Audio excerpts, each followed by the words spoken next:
ಎಲ್ಲರಿಗೂ ನಮಸ್ತೆ. Welcome to Ashwu my Kannada vlogs. ಇದು ಅಶ್ವಿನಿ ಫ್ರಮ್ ಬೆಣನಗರಿ. ಏನಪ್ಪ ಅಂತಂದರೆ ಇದು ಯೂಟ್ಯೂಬಲ್ಲಿ ನಂದು ಮೊದಲನೇ ವಿಡಿಯೋ.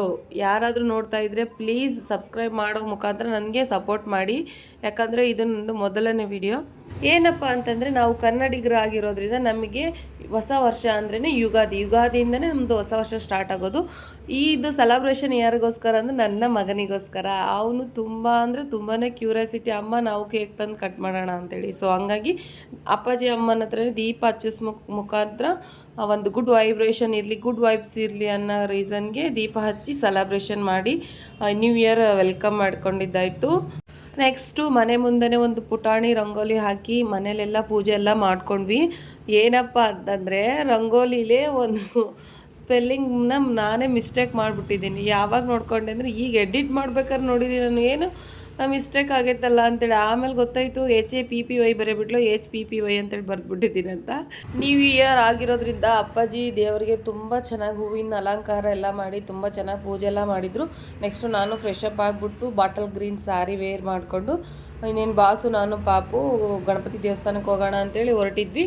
ನನ್ನ ಮಗ ನನ್ನ ಸ್ಲಿಪ್ಪರ್ ಹಾಕಬೇಡ ಅಂತ, ಅವನು ನಾನು ಸ್ಲಿಪ್ಪರ್ ಬೇಕು ಅಂತ, ಸೊ ಅವನಂಗೆ ಆಗಲಿ ಅಂತೇಳಿ ಅಕ್ಕಂಗೆ ಕರ್ಕೊಂಡು ಹೋಗಿದ್ವಿ. ನೆಕ್ಸ್ಟು ಗಣಪತಿ ದೇವಸ್ಥಾನಕ್ಕೆ ಹೋದ್ವಿ. ಅಲ್ಲಿ ಎಷ್ಟು ಚೆನ್ನಾಗಿ ಅಲಂಕಾರ ಮಾಡಿದ್ರು ಅಂದರೆ ಆ ಅಲಂಕಾರ ನೋಡೋಕ್ಕೆ ನಾನು ಗಣಪತಿ ಮುಂದೆ 10 ನಿಮಿಷ ನಿಂತಿದ್ದೆ. ಏನೇ ಒಂದು ಸ್ಟಾರ್ಟಪ್ ಆದ್ರೂ ನಾವು ಫಸ್ಟು ಗಣಪತಿನೇ ಬೇಡ್ಕೋಬೇಕು. ನೆಕ್ಸ್ಟ್ ಅದನ್ನು ಪೂಜೆ ಮುಗಿಸ್ಕೊಂಡು ನನ್ನ ಹಾರ್ಟ್ ಫೇವ್ರೆಟ್ ನಮ್ಮ ದಾವಣಗೆರೆ ದುರ್ಗಮ್ಮ ದೇವಸ್ಥಾನಕ್ಕೆ ಹೋಗಿದ್ವಿ. ತಾಯಿಗೆ ಸ್ವಲ್ಪ ಉಡಕ್ಕಿ ಸಾಮಾನ ಕೊಟ್ಟು ಮಂಗಳಾರತಿ ಎಲ್ಲ ಮಾಡಿಸಿದ್ವಿ. ಅಲ್ಲಿಂದ ಮುಗಿಸ್ಕೊಂಡು ಹೊರಗಡೆ ಬಂದ್ವಿ. ಏನಪ್ಪ ಅಂದರೆ ನನ್ನ ಮಗ ಇವಾಗ ಅವನಿಗೆ 3 ಇಯರ್ಸ್ ಕಂಪ್ಲೀಟಾಗಿ 3 ಮಂತ್ಸ್ ಆಗ್ತಾ ಬಂತು. ಅವ್ನಿಗೆ ಇಷ್ಟು ಚಿಕ್ಕ ವಯಸ್ಸಲ್ಲಿ ಅಮ್ಮ ಅಜ್ಜರಿಗೆ ಏನಾದ್ರು ಕೊಡೋಣಮ್ಮ ಅಂಥೇಳಿ ಅವ್ರ ಅಪ್ಪನ ಕಡೆ ಅಮೌಂಟ್ ಇಸ್ಕೊಂಡು ಅವ್ರಿಗೆಲ್ಲ ಕೊಟ್ಟು ಅವ್ರ ಕಡೆ ಆಶೀರ್ವಾದ ತೊಗೊಳ್ತಾ ಇದ್ದಾನೆ. ನೋಡ್ರಿ ಎಷ್ಟು ಕ್ಯೂಟ್. ಮಕ್ಕಳೆಲ್ಲ ಎದುರ್ತಾರೆ ಅವ್ರಿರೋ ಹತ್ರ ಹೋಗೋಕ್ಕೆ, ನನ್ನ ಮಗ ಎದುರೋದೇ ಇಲ್ಲ. ನೆಕ್ಸ್ಟು ಅಲ್ಲೇ ಪಕ್ಕದಲ್ಲೇ ಇರೋ ಆಂಜನೇಯ ಟೆಂಪಲ್ಗೂ ಹೋಗಿದ್ವಿ. ಏನಪ್ಪ ಅಂತಂದರೆ ನ್ಯೂ ಇಯರ್ ಸ್ಪೆಷಲ್ಲು ಇವತ್ತು ನಾನು ಪಾರ್ಲರ್ ಕ್ಲೋಸ್ ಮಾಡಿದೆ. ನನ್ನ ಹಸ್ಬೆಂಡೂ ಲೀವ್ ಹಾಕಿ ಮನೇಲಿದ್ದರು. ಏನು ಅಂತಂದರೆ ನಾವು ಅಂದ್ಕೊಂಡಿರೋ ಪ್ರಕಾರ ಗಣಪತಿ ದೇವಸ್ಥಾನ ಮುಗಿಸ್ಕೊಂಡು ರಾಯರ ಮಠಕ್ಕೆ ಹೋಗೋಣ. ಅಲ್ಲಿಂದ ನೆಕ್ಸ್ಟು ಪಾಪುನೆಲ್ಲಾದರೂ ಹೊರಗಡೆ ಕರ್ಕೊಂಡು ಹೋಗೋಣ. ಅವನಿಗೇನು ಹೇಳೇ ಇರಲಿಲ್ಲ ನಾವು ಆ್ಯಕ್ಚುಲಿ. ಮುಗಿಸ್ಕೊಂಡು ಇವತ್ತೊಂದು ಮೂವಿಗೆ ಹೋಗಬೇಕು ಅಂತ ಪ್ಲ್ಯಾನ್ ಮಾಡಿದ್ವಿ. ಅದು ನಾವು ಅಂದ್ಕೊಳ್ಳೋದೇ ಒಂದು, ಅದು ಆಗೋದೇ ಇನ್ನೊಂದು. ಬನ್ನಿ ನೆಕ್ಸ್ಟ್ ಈ ವಿಡಿಯೋದ ಕಂಟಿನ್ಯೂ ತೋರಿಸ್ತೀನಿ ಏನೇನಾಯಿತು ಅಂತೇಳಿ. ಅಲ್ಲಿ ಆಂಜನೇಯ ದೇವಸ್ಥಾನದಲ್ಲಿ ಪೂಜೆ ಮುಗಿಸ್ಕೊಂಡು ನಾವು ನೆಕ್ಸ್ಟ್ ಹೊರಟಿದ್ದೆ ರಾಯರ ಮಠ ಕಡೆ. ನನ್ನ ಫೇವ್ರೇಟ್ ರಾಯರು. ನಮ್ಮ ಲೈಫಲ್ಲಿ ಯಾವಾಗ ರಾಯರು ಎಂಟ್ರಿ ಕೊಟ್ಟರು ಆವಾಗಿಂದ ಅವರು ಪವಾಡನೇ ನಡೆದಿದೆ. ಸೊ ಹಂಗಾಗಿ ನಾವು ಎಲ್ಲಿಗೆ ಹೋಗ್ತೀವೋ ಬಿಡ್ತೀವೋ ಮಠಕ್ಕಂತರಕ್ಕೂ ಪ್ರತಿ ವಾರನೂ ಹೋಗ್ತೀವಿ. ನಾನು ಹೋಗಿಲ್ಲ ಅಂದ್ರೆ ನಮ್ಮ ಬಾಸ್ ಅಂತರಕ್ಕೂ ಒಂದು ವಾರನೂ ಮಿಸ್ ಮಾಡಲ್ಲ, ಗುರುವಾರ ಹೋಗೇ ಹೋಗ್ತಾರೆ. ಅಲ್ಲಿ ಹೋಗಿ ನೋಡ್ತೀವಿ ಸಿಕ್ಕಾಪಟ್ಟೆ ಕ್ರೌಡು. ನಾವು ಯಾವಾಗಲೂ ಮಾರ್ನಿಂಗೇ ಹೋಗ್ಬಿಡ್ತೀವಲ್ಲ, ಅಷ್ಟು ಜನ ನಮ್ಗೆ ಗೊತ್ತಾಗ್ತಿರ್ಲಿಲ್ಲ. ಈ ಸರ್ತಿ ಸ್ವಲ್ಪ ಲೇಟಾಗಿ ಹೋಗಿದ್ವಿ. ಸೊ ಹಂಗಾಗಿ ಸಿಕ್ಕಾಪಟ್ಟ ಜನ ಅಂದರೆ ಅಷ್ಟು ಜನ ಕಿಕ್ಕಿರ್ದಿದ್ರು. ನಮಗೆ ದರ್ಶನ ಆಗಲಿಕ್ಕೆ ಒಂದು 40 ನಿಮಿಷ ತಗೊಳ್ತು. ಯಾಕಂದರೆ ಅಷ್ಟು ಜನ ಅಂದರೆ ನೀವು 40 ನಿಮಿಷ ದರ್ಶನ ಬೇಕು ಅಂದರೆ ನೀವೇ ಅನ್ಕೋಬೋದು ಎಷ್ಟು ಜನ ಇದ್ದರು ಅಂತೇಳಿ. ಯಾಕಂದರೆ ರಾಯರಿಗೆ ಅಷ್ಟು ಪವರ್ ಐತಂತೆ ನಾನು ಹೇಳ್ಬೋದು. ಯಾಕಂದರೆ ಅವ್ರ ಮಹಿಮೆನೇ ಅಷ್ಟು ದೊಡ್ಡದು. ನೆಕ್ಸ್ಟ್ ಕ್ಯೂವಲ್ಲಿ ನಿಂತು ರಾಯರ ಮುಂದೆ ಹೋಗಿ ನಿಂತರೆ ನನ್ನ ಕಣ್ಣಲ್ಲಿ ಆಟೋಮೆಟಿಕ್ಲಿ ನೀರು ಬಂದುಬಿಡುತ್ತೆ. ಯಾಕಂತಲೇ ಇವತ್ತಿನವರೆಗೂ ಗೊತ್ತಿಲ್ಲ ನನಗೆ. ನಾನು ಏನನ್ನೂ ಕೇಳಲ್ಲ ಅಲ್ಲಿ. ಜಸ್ಟ್ ಅವ್ರ ಬೃಂದಾವನದ ಮುಂದೆ ನಿಂತರೆ ಸಾಕು, ನನಗೆ ಕಣ್ಣಲ್ಲಿ ತಾನಾಗೆ ನೀರು ಬಂದುಬಿಡುತ್ತೆ. ಅಲ್ಲಿಂದ ಮಂತ್ರಾಕ್ಷತೆ ತೊಗೊಂಡು ರಾಯರ ಆಶೀರ್ವಾದ ತೊಗೊಂಡು ಹೊರಗಡೆ ಬಂದು ನೋಡಿದ್ರೆ ನನ್ನ ಮಗನೂ ಮಂತ್ರಾಕ್ಷತೆ ತಗೊಂಡು ತುಳಸಿ ಕಡೆ ಅಮ್ಮ ನೋಡ್ರಿ ನಾನು ತೊಗೊಂಡಿದ್ದೀನಿ ಅಂತೇಳಿ. ಒಂದೊಂದ್ಸಲ ಅನಿಸುತ್ತೆ ಅವನಿಗೆ ಈ ಏಜಿಗೆ ಎಷ್ಟೊಂದು ಮೆಚುರಿಟಿ ಇತ್ತಲ್ಲಪ್ಪ ಅಂತೇಳಿ. ಆಮೇಲೆ ಅವನಿಗೆ ಯಾಕೋ ಸ್ವಲ್ಪ ಟಯರ್ಡ್ ಆಗ್ತಾಯಿದ್ದಾನೆ ಅಂತ ನಮಗೆ ಅನ್ನಿಸ್ತು. ಅಲ್ಲಿಂದ ಕಬ್ಬಿನ ಹಾಲು ಬೇಕು ಅಂತೇಳಿ ಕಬ್ಬಿನ ಹಾಲು ಗಾಡಿ ಕಡೆ ಬಂದ್ವಿ. ಅವನಿಗೆ ತುಂಬಾ ಇಷ್ಟ ಕಬ್ಬಿನ ಹಾಲು ಅಂದರೆ.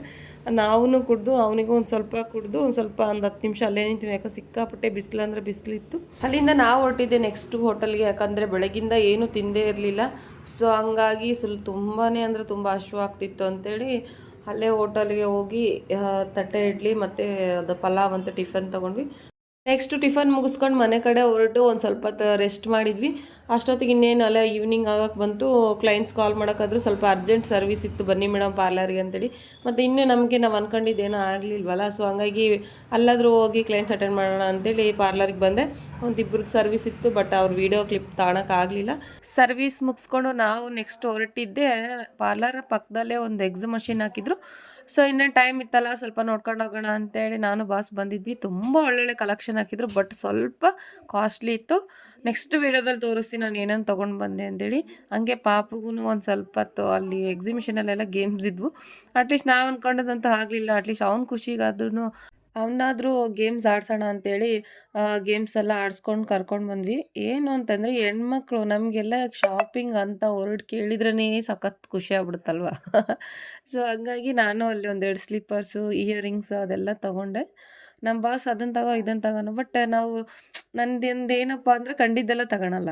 ನಂಗೆ ಅದು ವರ್ತ್ ಐತೆ, ನಾವು ಕೊಡ್ತಾ ಇರೋ ಅಮೌಂಟಿಗೆ ಅದು ವರ್ತ್ ಇದ್ದರೆ ಮಾತ್ರ ನಾನು ತಗೊಳ್ಳೋದು.